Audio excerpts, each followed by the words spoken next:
भारत के इतिहास में 19वीं सदी के पूर्वार्ध को पुनर्जागरण काल के रूप में जाना जाता है। इस काल के समाज ने घोर अनिष्ट प्रथाओं के आगे अपने घुटने टेक दिए थे। यह समय सामाजिक कुनीतियाँ जैसे कि विधवाओं का शोषण, बाल विवाह, महिलाओं की अशिक्षा, छूत अछूत और सती प्रथा जैसी अनिष्ट रूढ़ि परंपराओं से जकड़ा हुआ था। समाज में स्त्री का स्थान और उसका भविष्य दोनों ही अंधकार की दलदल में गहराई तक फंसे हुए थे। ऐसे में एक स्त्री की अवस्था क्या रही होगी, उसे केवल एक स्त्री ही जान सकती थी। इस अंधकारमय समय में 3 जनवरी सन 1831 में सावित्रीबाई का जन्म एक ज्योति के रूप में हुआ। सातारा के नायगांव में जन्मे सावित्रीबाई के पिता का नाम खंडोजी नेवसे पाटिल और माता का नाम लक्ष्मीबाई था। सावित्री को बचपन से ही शिक्षा के प्रति गहरा लगाव था, लेकिन विषम सामाजिक व्यवस्था के चलते वो अपनी इस इच्छा को पूर्ण न कर सकी। सन 1940 में केवल 9 साल की उम्र में सावित्री का विवाह 13 साल के ज्योतिराव से करवा दिया गया।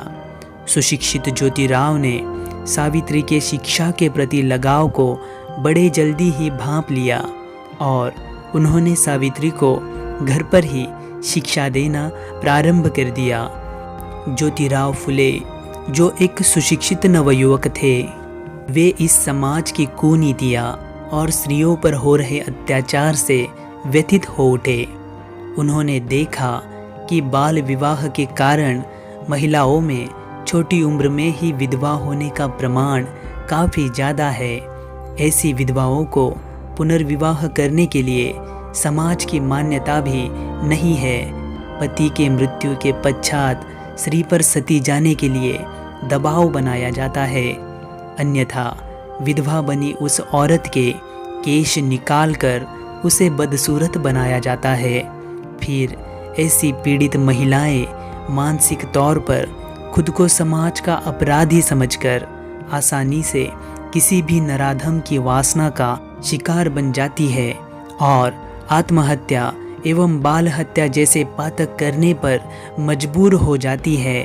ज्योतिराव फुले ने स्त्रियों के इस पीड़ा को दूर करने के लिए और समाज द्वारा महिलाओं की हो रही अवहेलना को कम करने के लिए उन्हें शिक्षित करने का निर्णय लिया और सावित्रीबाई ने अपने पति के विचारों का पुरजोर समर्थन किया और इस तरह से 1 जनवरी सन 1848 में समूचे भारत में पहली बार स्त्री शिक्षा को लेकर कदम उठाया गया। पुणे में स्थित बुधवार पेट के भिडेवाड़ा में कन्याओं के लिए देश की पहली पाठशाला खोली गई और सावित्रीबाई फुले इस पाठशाला में देश की पहली महिला अध्यापिका बन गई। ज्योतिराव और सावित्री ने कन्याओं के लिए स्कूल तो खोल दी थी, लेकिन समाज के प्रवाह से विपरीत जाने वाला यह मार्ग आगे जाके बड़ा ही कठिन होने वाला था। तथाकथित उच्च वर्णीयों को ज्योतिराव और सावित्री का यह कदम पसंद नहीं आया। उन्होंने सावित्री को कड़ा विरोध करना प्रारंभ कर दिया। कन्या पढ़ेगी तो धर्म डूबेगा, कलयुग आ गया है, अब संसार डूबेगा। इन शब्दों में अवहेलना करके सावित्री को रोकने का प्रयास किया गया। कुछ लोगों ने तो सावित्री के ऊपर गोबर और गंदगी फेंककर जान से मारने तक की धमकियां दी, लेकिन अपने उद्देश्य के प्रति एकनिष्ठ सावित्री न थमी न रुकी। उसने अपने संघर्ष को जारी रखा। जिस पाठशाला की शुरुआत में सावित्री केवल 6 लड़कियों को पढ़ाया करती थी, उसी पाठशाला में 1 साल के अंदर 40 से 45 लड़कियां पढ़ने लगी। देखते ही देखते कुछ ही सालों में सावित्रीबाई और ज्योतिराव फुले ने मिलकर कई सारे स्कूल खोले, जिनमें सावित्रीबाई को देश की पहली मुख्य अध्यापिका बनने का सम्मान भी प्राप्त हुआ। इन स्कूलों में लड़का लड़की दोनों को शिक्षा का समान अवसर प्रदान किया गया। इधर ज्योतिराव फुले के स्त्री शिक्षा के साथ साथ महिलाओं के उद्धार के लिए अविरत प्रयत्न जारी थे। जो विधवा महिलाएं समाज की कुप्रवृत्तियों का शिकार बनकर बालकों को जन्म देकर उनकी हत्या करने पर मजबूर होती थी, ऐसी बालकों की रक्षा के लिए ज्योतिराव ने बाल हत्या प्रतिबंधक गृह की स्थापना की। इस गृह को भी सावित्रीबाई फुले ने ही सफलतापूर्वक चलाया। ज्योतिराव और सावित्रीबाई को अपनी संतान नहीं थी। उन्होंने इसी बाल हत्या प्रतिबंधक गृह में जन्मे एक ब्राह्मण विधवा काशीबाई के पुत्र को गोद लिया और उसका नाम यशवंत रखा। ज्योतिराव ने जब सत्यशोधक समाज की स्थापना की और समाज में व्यापक स्तर पर अपनी मुहिम को चलाया, तब पत्नी सावित्री ने इस कार्य में भी अपना महत्वपूर्ण योगदान दिया। सन 1890 में ज्योतिराव फुले की मृत्यु हो गई।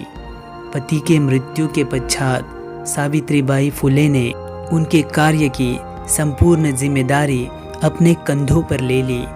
सावित्रीबाई के वाणी में मधुरता और आंखों में ममता का वात्सल्य था। उनके मुख से अनुभवों की पंखुड़ियाँ कविता के रूप में झलकती थी। उनकी लिखी काव्य फुले और 52 कशी सुबोध रत्नाकर यह कविता संग्रह उनके अंदर के उम्दा कवित्व से हमें परिचित करवाता है। सावित्रीबाई ने अपना समूचा जीवन समाज की सेवा में समर्पित कर दिया था।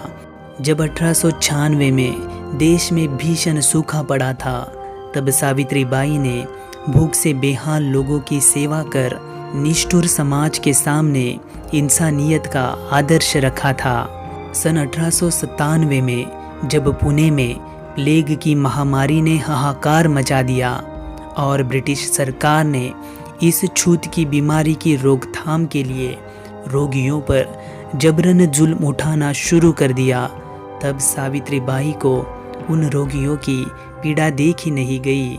उन्होंने उन रोगियों की सेवा के लिए शहर से दूर अलग व्यवस्था की, जहां वे खुद उन रोगियों की सेवा करने लगी। लेकिन रोगियों की यूँ सेवा करते करते खुद सावित्रीबाई भी खतरनाक प्लेग की शिकार बन गई और 10 मार्च सन 1897 में सावित्रीबाई की प्लेग की वजह से मृत्यु हो गई।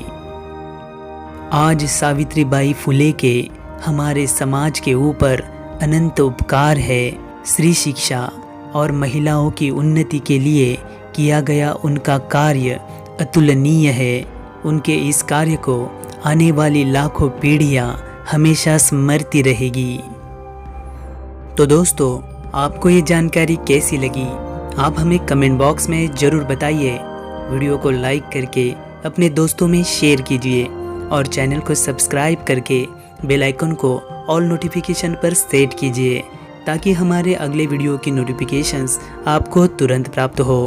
तो चलो दोस्तों, मिलते हैं अगली वीडियो में। तब तक के लिए आप अपना ख्याल रखना। जय हिंद।